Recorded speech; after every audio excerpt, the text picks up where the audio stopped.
علی علی حق ہے، علی حق ہے، علی حق ہے، علی علی جدھر حق ہے ادھر مولا، جدھر حق ہے ادھر مولا، جدھر مولا ادھر حق ہے۔ کتابچہ ہے 100-150 صفحے کا، اس کے اندر 110 احادیث، مولا کا علی کا عدد بنتا ہے 110۔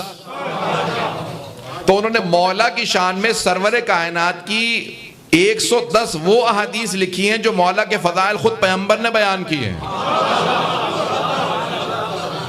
سننا چاہیں گے نا؟ وہاں سے پیش کر رہا ہوں۔ تو انہوں نے اس حدیث کا حوالہ دیا ہے کہ یہ پیغمبر اسلام نے فرمایا، اس کے بہت سے راوی ہیں، ایک راوی خود ایک ام المؤمنین ہے۔ لوگ تو بہت پریشان ہو کے سن رہے ہیں۔ ایک ام المؤمنین فرماتی ہیں کہ پیغمبر نے میرے سامنے کہا، علی خیر البشر،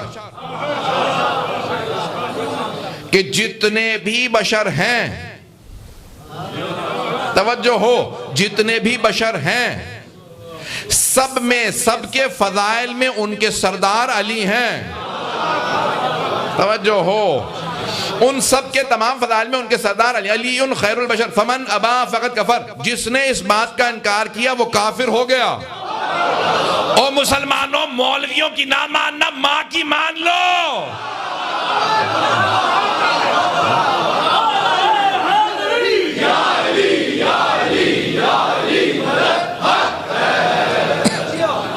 مجھے نہیں معلوم چلے گا میرے نام نے لیا، بس ام المؤمنین کہتی ہے کافی ہے کہ ام المؤمنین فرماتی ہیں پیغمبر نے میرے سامنے کہا، صحابہ سے کہا، اہل بیت بھی موجود تھے، ازواج بھی موجود تھی، صحابہ بھی موجود تھے۔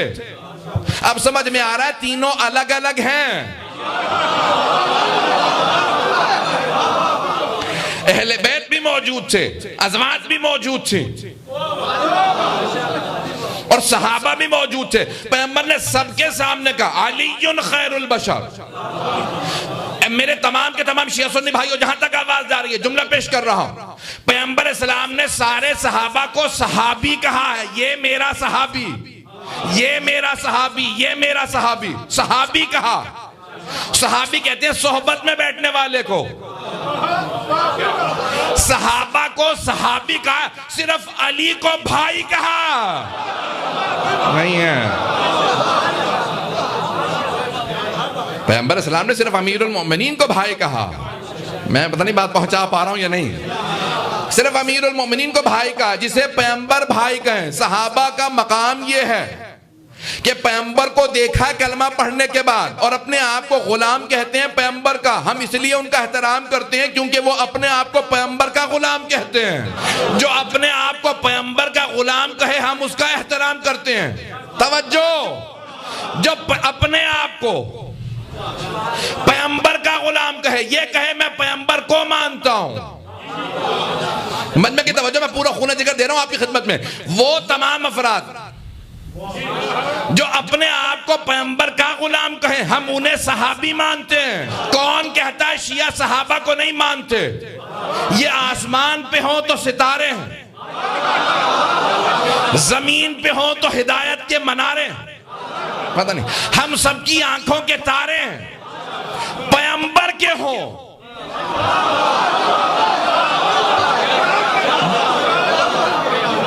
بھئی اس ایک جملے میں سب کچھ کہہ گیا ہوں۔ بھئی ہم صحابہ کو مانتے ہیں، یہ پیغمبر کے ہوں تو سارے ہمارے ہیں۔ پیغمبر کے ہوں تو پیغمبر کے ہوں تو سارے ہمارے ہیں، لیکن اگر پیغمبر کے نہ ہو تو سب کے سب جہنم کے دھارے ہیں۔ ماشاءاللہ ماشاءاللہ۔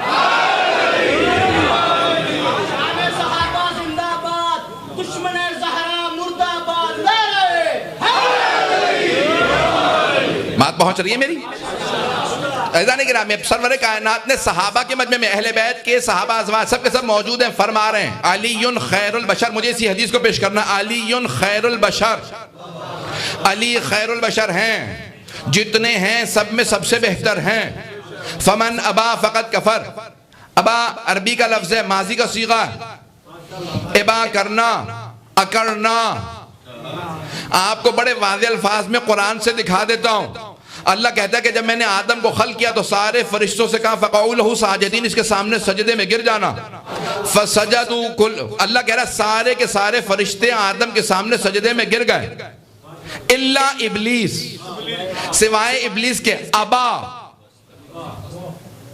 واستکبر وکان من الکافرین، اللہ کہہ رہا کہ اس نے ابا کیا، اس نے اپنے آپ کو اکڑ کے دکھا، ابا۔ یہ وہ جو لفظ اللہ نے ابلیس کے لیے قرآن میں استعمال کیا، پیغمبر نے علی کے دشمن کے لیے استعمال کیا۔ اب وہاں پہ جو اللہ نے کہا نا ابا واستکبر وکان من الکافرین، ابا اس نے وہ اکڑ گیا، یعنی میں سجدہ میں نہیں جھکوں گا، واستکبر، اور اس نے استکبار کیا، تکبر نہیں کیا۔ عربی کے دو لفظ ہیں، تکبر اور استکبار، میں نے شاید پہلے پیش کیا، پہنچ گئے کچھ لوگ پہنچ گئے۔ ایسا نہیں کرا میں، تکبر کہتے ہیں جب انسان کے پاس کچھ ہو اس پہ اکڑے، اور استکبار کہتے ہیں کچھ نہ ہو اور اکڑے۔ اللہ نے نہیں کہا وَتَكَبَّرَ، ابلیس نے تکبر کیا، اللہ کہہ رہا ہے استکبر، اس نے استکبار کیا، اتنا اکڑا۔ کیا پروردگارہ کیوں اکڑا؟ کہا کچھ تھا ہی نہیں۔ پروردگارہ ہاتھ جوڑ کے عرض کروں، مولا مشکل کشا نہج البلاغہ میں کہہ رہے ہیں 6000 سال کی عبادت کی تھی اور تو کہہ رہا ہے کچھ نہیں تھا۔ اللہ نے کہا نہیں، میرے مقابلے میں آ گیا تھا۔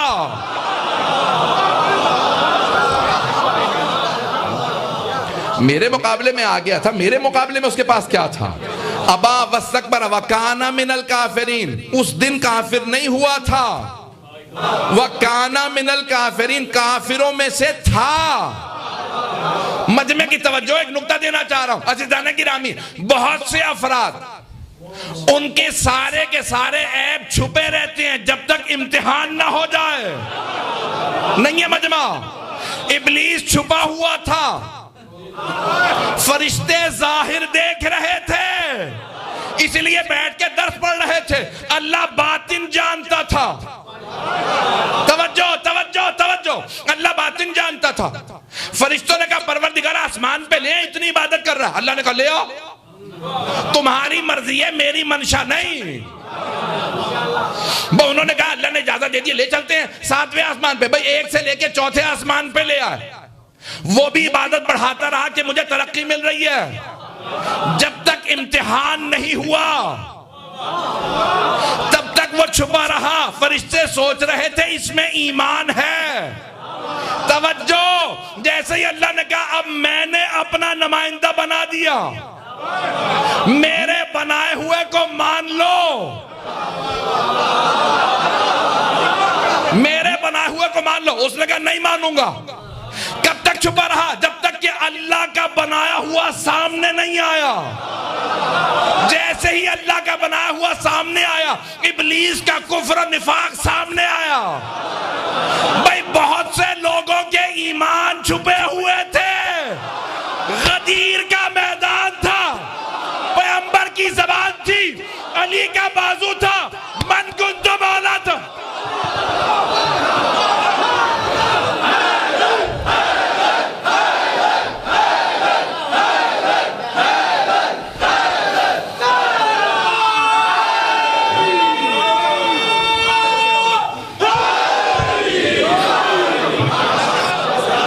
بہت سے لوگوں کے عیبوں پہ پردے پڑے ہوئے تھے، اس سے زیادہ کھل کے تو نہیں کہہ سکتا۔ بہت سے لوگوں کے عیبوں پہ پردے پڑے ہوئے تھے، لیکن جیسے پیغمبر نے کہا نا من کنت مولا فہذا علی مولا، اب بہت سے لوگوں کے عیب کھل کھل کے سامنے آنے لگے۔ کچھ کی ابھی ہمت نہیں تھی کہ پیغمبر کے سامنے ابا واستکبر کرتے۔ توجہ، ترجمہ نہیں کر رہا ہوں۔ پیغمبر نے کہا نا علی خیر البشر، فقط جو بھی جس نے بھی ابا کیا، فمن ابا فقط کفر، جس نے ابا کیا، جس نے انکار کیا، جو اکڑا۔ اب پیغمبر کے سامنے بہت سے ابا نہیں کر سکتے تھے، اکڑ نہیں سکتے تھے، اس لیے بخن بخن کہہ کے چلے گئے۔ لوگ پتہ نہیں ہیں یا نہیں ہیں، اب میں ترجمہ کچھ نہیں کروں گا، جو پہنچ گئے وہ پہنچ گئے، جو نہیں پہنچے نہیں پہنچے۔ بہت سے بخن بخن کہہ کے چلے گئے۔ اے ابو طالب کے بیٹے، آج آپ ہمارے مولا ہو گئے، مبارک ہو، خدا حافظ۔ لیکن حارث ابن نعمان فہری رک گیا، ذہنوں میں آ گیا، سورہ بھی ذہن میں آ گیا ہوگا، سأل سائل بعذاب واقع۔ اللہ کہہ رہا ہے مانگنے والے نے عذاب مانگ لیا، سألا سائل بعذاب واقع، کہ پروردگارا اگر یہ تیرے حبیب کی اپنی طرف سے ہے تو معذاللہ ان پہ عذاب بھیج دے، اور اگر تیری طرف سے اعلان ہے تو مجھ پہ عذاب بھیج دے۔ اب سمجھ میں آیا مباہلہ کیوں نہیں ہوا تھا؟ نہیں ہے سارا مجمع۔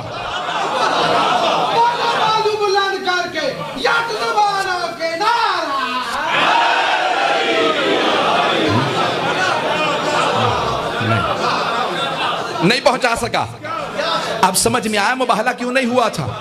وہ آنے والے دیکھ رہے تھے کہ سامنے والوں نے اگر بددعا کی تو عذاب فوراً آ جائے گا، جو بھی عیسائی ان کی بددعا لے کے گیا وہ مسخ ہو جائے گا۔ خدا کی قسم یہی الفاظ لکھیں کہ وہ سب مسخ ہو جاتے، سب کے سب کتے بلیوں کے اندر تبدیل ہو جاتے، مسخ ہو جاتے، سب کی چہرے مسخ ہو جاتے، قیامت تک کے لیے جانور نظر آتے، عیسائی نظر نہ آتے۔ لیکن وہ عقل مند تھے، ان کے جو پادری تھے نا چار، ان میں سے ایک عاقب تھا، ان نے کہا رک جاؤ، یہ جو سامنے سے چہرے آ رہے ہیں نا، میں ایسے چہرے دیکھ رہا ہوں، ان میں سے کسی ایک نے ہاتھ اٹھایا تو قیامت تک عیسائی نظر نہ آئے گا۔ اب سمجھ میں آیا مباہلہ کیوں نہیں ہوا؟ انہوں نے دیکھ کے پہچان لیا تھا۔ عزیزان گرامی، وہاں پہ الفاظ ہیں فَنَجْعَلْ لَعْنَةَ اللَّهِ عَلَى الْكَاذِبِينَ، ہم جھوٹوں پہ خدا کی لعنت بھیجیں گے۔ ابھی بھی نہیں، مجمع ہو میرے ساتھ، تھوڑی سی توجہ۔ بہت بزرگ عالم دین وہ کہتے ہیں یہ کون سے جھوٹوں پہ لعنت ہے؟ وہ کہنے لگے میں کہیں درس پڑھاتا تھا تو یہی پڑھ رہا تھا مباہلہ، تو ایک صاحب آگے قبلہ یہ بازار ہے پیچھے، ہم سب کی یہاں دکانیں، صبح سے شام تک دکانیں چلاتے ہیں، تھوڑا بہت تو اوپر نیچے ہو جاتا ہے، یہ نہیں کہا کہ جھوٹ بولتے ہیں، تو کہا یہ لعنت ہم سب پہ آگے۔ سنیں گے غور سے، غور سے سنیں گے، بہت بزرگ مجتہد، بہت بڑے عالم کا جملہ پیش کر رہا ہوں۔ کہ کیا ہم سب لعنت کے مستحق ہو گئے؟ کہا کہ اللہ نے تمہیں بچا لیا۔ توجہ، جھوٹ بولنا گناہ کبیرہ میں ہے، لیکن کون سا جھوٹ لعنت کا مستحق قرار پاتا؟ اگر سننا چاہیں، جھوٹ گناہ کبیرہ میں سے، لیکن لعنت کا مستحق نہیں ہوتا کہ کوئی جھوٹ بولے اور اس پہ لعنت ہو جائے۔ فَنَجْعَلْ لَعْنَةَ اللَّهِ عَلَى الْكَاذِبِينَ، کہ ہر جھوٹے پہ خدا کی لعنت نہیں ہے۔ کہ پھر یہ جو قرآن میں آیا کہ وہ جھوٹا جو حق کے مقابلے میں آ جائے،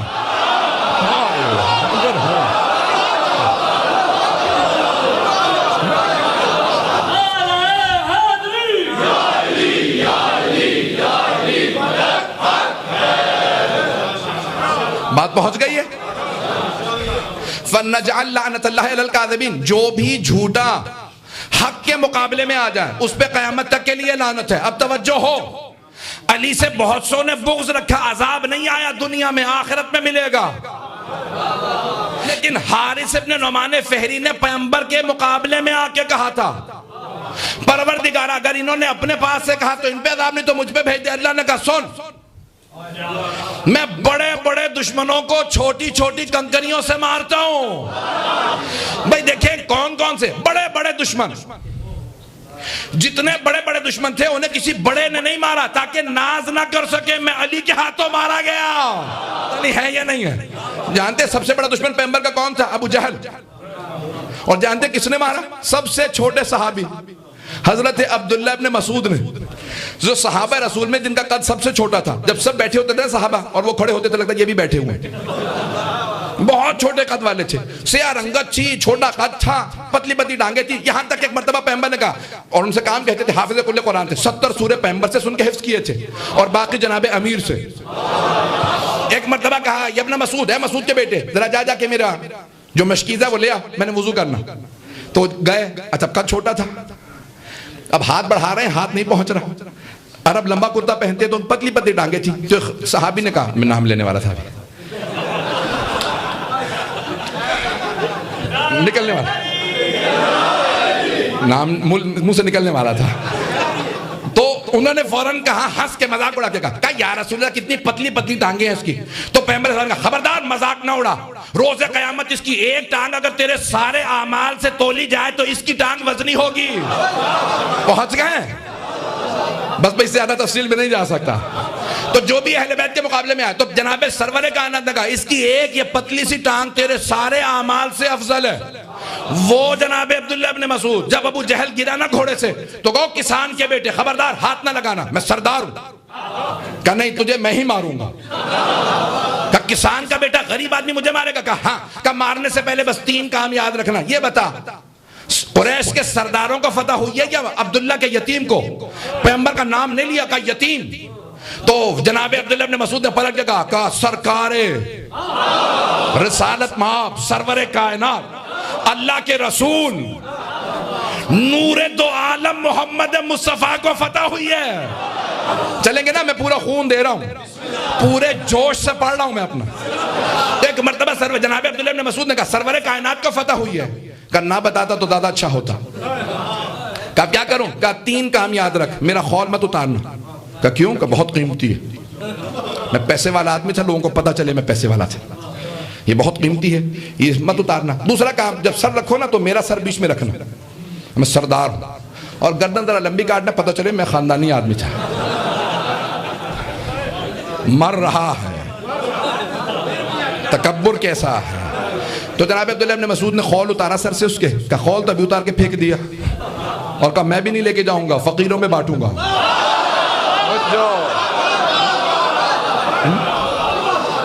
کہا دوسرا یاد رکھ، جب تیرا سر کاٹ دوں گا نا تو کونے میں رکھوں گا، پتہ نہیں لوگ ہیں یا نہیں، اور پھر جب گردن کاٹوں گا بہت چھوٹی گردن کاٹوں گا۔